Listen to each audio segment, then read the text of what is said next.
हर हर महादेव। कैसे हैं आप सब? स्वस्थ और सुरक्षित होंगे। दोस्तों, संबत 2079 का पवित्र माघ मास 7 जनवरी शनिवार को प्रारंभ हो चुका है और इसके दूसरे दिन ही परम पुण्यदायी और समस्त कार्यों में सफलता दिलाने वाला रवि पुष्य योग बन रहा है। ये योग 22 घंटे और 53 मिनट रहने वाला है। कार्यों की सिद्धि, धन प्राप्ति, वैवाहिक बाधाएं, ये सारे जो हमारे जीवन में परेशानियां होती हैं वह समाप्त करता है। जो हमें चाहिए वो हमें दिलाता है। संतान सुख के लिए यदि कोई दाम्पत्य जीवन में रहते थोड़ा समय हो चुका है और संतान सुख नहीं हो पा रहा, तो इसकी प्राप्ति के लिए अनेक कार्यों के लिए इस विशेष योग में कुछ उपाय किए जाएं तो तुरंत ही लाभ प्राप्त होता है। और सबसे ज़्यादा इसकी विशेष बात यह है, सबसे ज़्यादा अच्छी बात यह है कि इस माघ मास के अंतिम दिन यानी 5 फरवरी को भी रवि पुष्य का संयोग बन रहा है और बहुत ही शुभ योग होता है। मेरे को लगता नहीं है कि आप में से कोई भी व्यक्ति ऐसा होगा जिसने पुष्य नक्षत्र योग का सुन के नहीं रखा हो, जिस जानकारी नहीं हो। पुष्य नक्षत्र 7 जनवरी को रात्रि में 3:09 पर प्रारंभ होगा और अगले दिन यानी 8 जनवरी को मध्य रात्रि के बाद और 9 जनवरी को सूर्योदय, पूरे जब सूर्योदय होता है उसके पूर्व प्रातः 6:06 तक रहने वाला है। अर्थात कुल 22 घंटे और 53 मिनट तक पुष्य नक्षत्र योग रहेगा। और यह योग बहुत ही लंबे समय, इस बार का जो पुष्य नक्षत्र पड़ रहा है बहुत लंबे समय के लिए पड़ रहा है। इसमें चंद्रमा स्व राशि कर्क में रहने से इस योग को विशेष बल प्राप्त होगा और इसमें जो भी कार्य किए जाएंगे उसमें आपको सफलता मिलने वाली है। जैसे जो धन के लिए परेशान हैं, जिनके पास धन नहीं है और बहुत ही परेशानी भरे दिन निकाल रहे हैं, तो रवि पुष्य का संयोग समृद्धि और वैभव में वृद्धि करता है। ये शायद आप सभी को जानकारी होगी। इस विशेष योग में यदि आप स्वर्ण खरीदते हैं, सोना खरीदते हैं तो अत्यंत शुभ होता है। योग के प्रभाव से उस खरीदे गए स्वर्ण में लगातार वृद्धि होती रहती है। कहते हैं जो रवि पुष्य नक्षत्र में सोना खरीदता है उसके स्वर्ण में लगातार वृद्धि होती है। मैं डबल से इसलिए रिपीट कर रही हूँ कि आप इस बात का ध्यान दें। यदि आप स्वर्ण नहीं खरीद पा रहे हैं तो कोई बात नहीं, घर में जो भी स्वर्ण रखा हो, आपके पास कुछ तो होगा ही सोने का। स्वर्ण के जो भी आभूषण हो, चाहे छोटे से छोटा या बड़े से बड़ा, उनका हल्दी और चंदन से पूजन करें। धूप दीप करके इन्हें पीले कपड़े में बांधकर और पुनः तिजोरी या जहाँ भी आप सुरक्षित स्थान पर रखते हैं वहाँ रख दें। ये आपके लिए बहुत ही श्रेष्ठ और फलदायी उपाय है। इसी प्रकार यदि आप धन की आवक बढ़ाना चाहते हैं तो रवि पुष्य के संयोग से पारद का जो इसमें संयोग पड़ रहा है, इसमें पारद का श्री यंत्र लेकर आप लेकर आए, जो रवि पुष्य नक्षत्र के समय में ही लेके आना है आपको। इस बात का विशेष ध्यान रखें। श्री यंत्र लेकर आए और कच्चे दूध और फिर गंगा जल से इसे स्नान करवाकर लाल रेशमी कपड़े पर पूजा घर में स्थापित कर लें। श्री यंत्र पर केसर का तिलक करें। मिश्री और मिष्ठान या सिर्फ मिश्री से भी लगा सकते हैं, नैवेद्य लगाएं। श्री सूक्त के 21 पाठ करें। यदि नहीं कर सकते हैं तो माँ लक्ष्मी का जो श्री मंत्र होता है उस मंत्र का भी आप 21 बार जाप कर लेते हैं तो आपको वही जो सुख आप चाहते हैं प्राप्त होगा।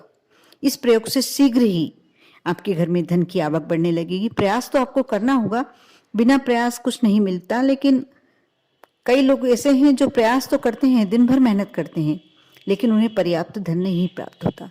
उनके लिए यह उपाय बहुत ही श्रेष्ठ है। यदि वर्तमान में कोई ऐसा कार्य चल रहा है जिसमें आप उन्नति चाहते हैं तो वह गति पकड़ने लगेंगे और उसमें उन्नति होने लगेगी, सफलता मिलने लगेगी। और अभी मैंने देखा है कि कई युवक युवती ऐसे हैं कि जिनकी उम्र पार होने लगी विवाह की और शादी संबंध में तकलीफें आ रही हैं, बाधाएं आ रही हैं, लाख प्रयासों के बाद भी विवाह की बात पक्की नहीं हो पा रही। वह युवक युवतियां रवि पुष्य संयोग में शुभ चौघड़िया देखकर केले के पेड़ की जड़ को खोद कर लाएं।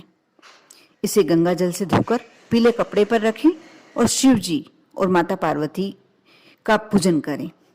यानी आपको यह जड़ जो गंगा जल से धोकर पीले कपड़े पर रखनी है और माँ शिव जी और माता पार्वती का स्मरण करके पूजन करना है। और शिव जी से अपने मन में प्रार्थना करें कि विवाह मेरा जल्दी शीघ्र हो।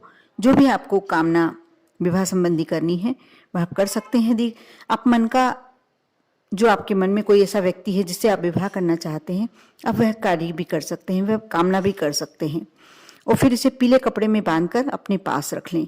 यदि आप चाहें तो इसे दाहिनी भुजा में बांध सकते हैं या चांदी के ताबीज में भरकर गले में पहन सकते हैं। विवाह की बाधा शीघ्र दूर होगी, बहुत जल्दी आपको पॉजिटिव रिजल्ट देखने को मिलेगा। इसी प्रकार यदि कोई पुरुष, कोई स्त्री बहुत समय से दाम्पत्य जीवन में रह रहे हैं लेकिन बच्चे नहीं हो रहे हैं, ये भी एक बहुत ही ऐसा एक परेशानी है जो बहुत लोगों को देखने को मिल रही है। यदि ऐसा है तो वे दंपति रवि पुष्य के सहयोग में भगवान श्री कृष्ण का पूजन करें, श्री कृष्ण का आकर्षक श्रृंगार करें, उन्हें पीताम्बर पहनाएं। जो लड्डू गोपाल होते हैं उनको बिल्कुल अपने पुत्र के रूप में मानकर, यदि कोई पुत्र की प्राप्ति चाहता है तो उसके लिए भी ये उपाय बहुत अच्छा है। उसे पीताम्बर पहनाएं, पीले पुष्प अर्पित करें और बेसन या बूंदी के लड्डू का नैवेद्य लगाएं। इसके बाद संतान गोपाल मंत्र का पाठ करें।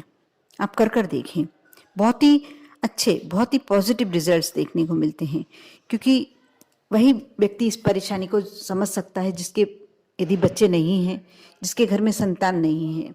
यदि संतान है और पुत्र नहीं है और उसे लगता है कि नहीं पुत्र तो होना जरूरी है, तो वह ये कार्य करे, कर देखे, क्योंकि बहुत ही पॉजिटिव रिजल्ट्स मिलने वाले हैं।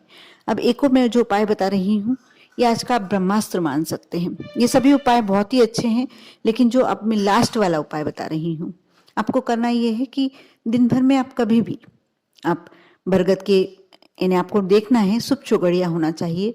पुष्य नक्षत्र तो पूरे दिन रहेगा ही रहेगा, लेकिन आप चौघड़िया भी देख कर जाएं। उस समय किसी से पूछ लें, कोई जानकार व्यक्ति से, और आप जाए बरगद का वृक्ष कहीं पर मंदिर के यदि प्रांगण में हो तो बहुत ही श्रेष्ठ है, नहीं है तो आप कहीं भी और जगह भी देख सकते हैं। आपको एक कलावा ले आना है, लंबा बड़ा सारा कलावा ले जाना है और कुमकुम एक थोड़ी छोटी सी डिब्बी में गीला कर आप कुमकुम ले जाएं। आपको 5 पत्तों पर, बड़ के 5 पत्तों पर, तोड़ना नहीं है पत्ते, वहीं के वहीं रहें और उन पर तिलक करना है। या आपके परिवार में जितने मेंबर हैं उसके लिए भी आप ये कार्य कर सकते हैं। 5 पत्तों पे करते हैं तो भी श्रेष्ठ है, नहीं तो आप जितने घर के मेंबर हैं, यदि आप चाहते हैं कि घर का हर मेंबर सुखी हो और सुख समृद्धि उसके साथ रहे, उसका जीवन अच्छा रहे, बिना बीमारी स्वस्थ रहे, वो ऐसी कोई भी परेशानी उसके जीवन में नहीं आए, आपके बच्चे कैरियर अच्छा बनाए, ऐसी कोई आप अपने मन में इच्छा रखते हैं तो आप बरगद के वृक्ष के नीचे जाएं और 5 पत्तों पर तिलक करें। आपके घर में जितने मेंबर हैं उतने पत्तों पे तिलक करें। आपको कुमकुम से ही करना है, रोली से ही करना है, और तिलक का मतलब आप छोटा सा बस एक बिंदी लगाना है आपको। उसके बाद आप जो कलावा ले गए थे वो 5 पत्तों जितों पे आपने जो कुमकुम का तिलक किया है उसमें वो कलावा बांध दे, थोड़ा छोटा छोटा सा टुकड़ा बांधते जाएं।